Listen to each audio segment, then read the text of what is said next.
नमस्ते बहन और भाइयों, अगर आपको हमारी वीडियो पसंद आ रही है तो हमें सपोर्ट करें। हम आपके सपोर्ट की आवश्यकता है। थैंक यू, धन्यवाद।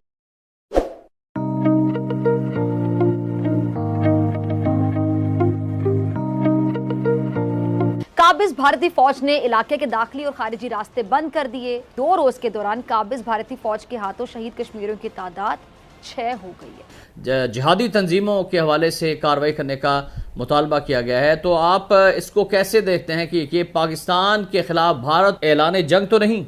अब बड़ी स्टेटमेंट आई है। इंडिया के प्राइम मिनिस्टर ने यूएई का विजिट किया और वहां पे यूएई और इंडिया ने मिलकर एक स्टेटमेंट दी है, जहां पे इनडायरेक्टली पाकिस्तान को कहा गया है कि क्रॉस बॉर्डर टेररिज्म के ऊपर काम करें, इसको रोकें। इसके साथ आईएमएफ ने यह भी बताया कि पाकिस्तान का जो गैर मुल्की कर्जा है ये 13 अरब डॉलर्स के साथ रवा माली साल में 136 अरब डॉलर पर पहुंच जाएगा। अब यूएई की स्टेटमेंट आना कोई मजाक नहीं है। बिल्कुल, जिनसे पैसे लेकर आप लंदन और दुबई में प्रोजेक्ट चला रहे हैं, अब वो कह रहे हैं बस करो भी, हम बर्दाश्त नहीं करेंगे। और दूसरा मुल्क जो उनके साथ खड़ा होगा यूएई के साथ, वो सऊदी अरेबिया होगा। सवाल उठता है कि पाकिस्तान के बैरूनी कर्जे जिस सुपरसोनिक रफ्तार से बढ़ते जा रहे हैं, क्या पाकिस्तान की इकॉनमी और आवाम ये बोझ बर्दाश्त कर पाएंगे? और उन्होंने पाकिस्तान को कहा है कि आप लश्कर तैयबा, जैश ए मोहम्मद और इस टाइप के जो आपके वो हैं, क्या कहते हैं इनको, ऑर्गेनाइजेशंस, इनको कंट्रोल करे। मतलब अब तो मुस्लिम कंट्रीज भी हमें कहने लगे हैं कि भाई ये दहशतगर्दी के वो कंट्रोल। जो जॉइंट स्टेटमेंट आई है उसके पैराग्राफ 32 को आप फोकस करें। और उन्होंने पाकिस्तान को कहा है कि आप लश्कर तैयबा, जैश ए मोहम्मद और इस टाइप के जो आपके वो हैं, क्या कहते हैं इनको, ऑर्गेनाइजेशंस, इनको कंट्रोल करे। लेकिन टेररिज्म है क्या? टेररिज्म को आपको समझना पड़ेगा। टेररिज्म का मतलब है कि एक इंसान जो है वो इतनी ज्यादा उसके अंदर नफरत भरी पड़ी है कि वो दूसरे किसी आइडियोलॉजी के मैनिफेस्टेशन को बर्दाश्त नहीं कर पाता। और वो चूंकि उसको बर्दाश्त नहीं कर पाता तो उसको वो वायलेंट रूप से मिटाना चाहता है या हटाना चाहता है। बिकॉज टेररिज्म का तो यूज तभी नॉर्मली होता है जब कोई वायलेंट एक्टिविटी हो। अगर वायलेंट एक्टिविटी नहीं हो तो फिर टेररिज्म नॉर्मली वर्ड यूज नहीं होता। जैसे हेटफुल स्पीच है, इसके लिए टेररिज्म टाइप के वर्ड यूज नहीं होते हैं।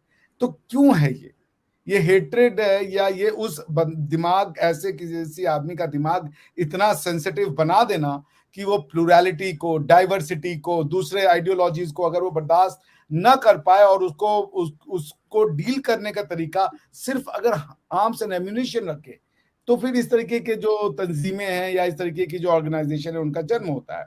और पाकिस्तान ने इस आइडियोलॉजी को अनफॉर्चुनेटली पिछले 40-50 सालों में बहुत ज्यादा पुष्पित पल्लवित किया, बहुत ज्यादा इसको फरोग दिया है।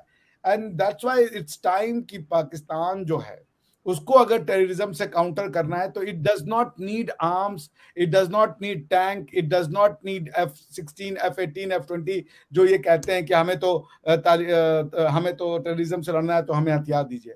आपको टेररिज्म से अगर लड़ना है तो आप अपने स्कूल की किताबों को वॉच कीजिए।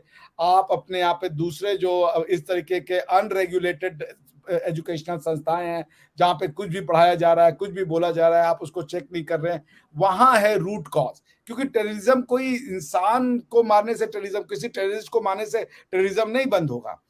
टेररिज्म बंद होगा उस रूट कॉज को एड्रेस करने पे। एक तरीका यह है कि रूट कॉज जहां से आ रही है वो एड्रेस करे, दूसरा ये है कि जो उससे अफेक्ट हो रहा है वो रूज करे। जैसे इंडिया टेररिज्म का विक्टिम है तो इंडिया के पास क्या तरीका है कि भाई फाइनेंशियल रिसोर्सेज को बंद कर दे, इंडिया के पास क्या तरीका है कि भाई जमीन मुहैया ना कराए। लेकिन अगर पाकिस्तान टेररिज्म को सपोर्ट कर रहा है तो उसको टेररिज्म का विक्टिम से अपने को बचाने के लिए उस आइडियोलॉजी को रोकना होगा। It's a fight of ideologies. Pakistan को 2 चीज समझानी है अपने आवाम को, को एग्जिस्टेंस और पीसफुल को एग्जिस्टेंस, और ये कि हमारी हेरिटेज इंडियन हेरिटेज है।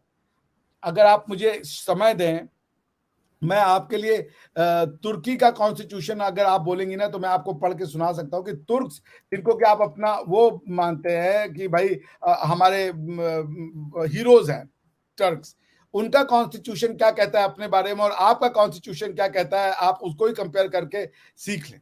मैं आपको पढ़ के सुना देता हूँ। Affirming the eternal existence of the Turkish motherland, Turkish Motherland, Islamic Motherland नहीं कह रहे, और इनके कॉन्स्टिट्यूशन का नाम भी रिपब्लिक ऑफ टर्की है।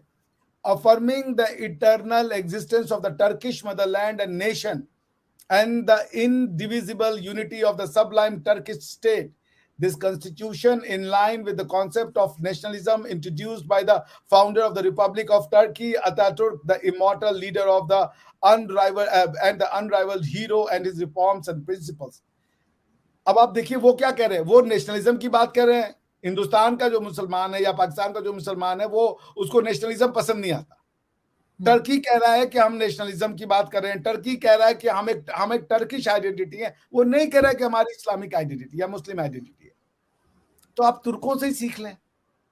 अब अगर आप उसका दूसरा पैराग्राफ पढ़ें तो मैं आपको बता दूं कि वो इतना इंटरेस्टिंग बात लिख रहे हैं। उनके आप पहले देखिए उनके स्टेट का नाम क्या है। The state of Turkey is a republic. Article 2, the Republic of Turkey is a democratic, secular and social state governed by rule of law within the notions of public peace, national solidarity and justice, respecting human rights, blah blah blah. वो कह रहे हैं हम secular है। आप तुर्कियों को गले लगा रहे हो, कम से कम उनकी कॉन्स्टिट्यूशन सीख लो। क्यों? अगर आप कह रहे हो कि एक तुर्की एक इस्लामिक स्टेट होकर के डेवलप हो रहा है, तो आप गलत कह रहे हो, क्योंकि तुर्की अपने आप को इस्लामिक स्टेट नहीं कह रहा है। तुर्की ओआईसी का मेंबर हो सकता है, पर तुर्की अपने आप को इस्लामिक लैंड नहीं मानता। मैं जब सेंट्रल एशिया में था, आरजू जी, हालांकि मैंने काफी समय यूरोप और जर्मनी में बिताया, लेकिन सेंट्रल एशिया में मैं 8-10 महीने रहा। वहां के लोग कहते हैं कि हमारी पॉपुलेशन, कजाकिस्तान का बता रहा हूं मैं आपको, कि हमारी पॉपुलेशन में 80% लोग इस्लामिक जरूर है, बट ये लैंड इस्लामिक नहीं है। It's a nomad people land, it's a Kazakh land, it's a Turkish land. आपके यहाँ पे वो इस्लाम को अपनाने के साथ उस जमीन का भी इस्लामीकरण कर देते हैं। हमें कोई दिक्कत नहीं है, आपका अकीदा जो है, आपको जिस पे आपको ईश्वर पे नहीं अल्लाह पे विश्वास है, आप जाएं, लेकिन उस जमीन को जब आप चेंज करते हो, आप होली पे बैन लगा दोगे, आप अपनी भाषाओं पे बैन लगा दोगे, आप ये रिलीजन थोड़े हैं। तो आप तुर्कों से सीख लो कम से कम यार, आप जाकर के आप अरबों से सीख लो कम से कम। तो यही है, इसीलिए वो टेररिज्म इसीलिए आ रहा है। टेररिज्म का सिंपल मतलब है कि to cut India by 1000, to kill India by 1000 cuts. ये है टेररिज्म। कैसे देंगे वो 1000 कट? नमस्ते बैनर भाई, जैसा कि आप लोगों ने आज की चर्चा में सुना कि ये पाकिस्तानी मीडिया बात करेगी भारत आए दिन हमारे आतंकवादियों को तोड़ रहा है, फिर भी हम लोग जिहाद बंद नहीं रखेंगे। भारत कहाँ से कहाँ निकल गया है। हम लोग 70-75 साल से उसी जिहाद के चक्कर में अटके पड़े, इसलिए हमने अपने मुल्क का बेड़ा गर्क करा लिया है। इसी की चर्चा पे पाकिस्तानी मीडिया ये बात कर रही है कि हम लोग कभी नहीं सुधरेंगे और हम लोग भारत की तरह कभी नहीं बनेंगे। Thank you, bye.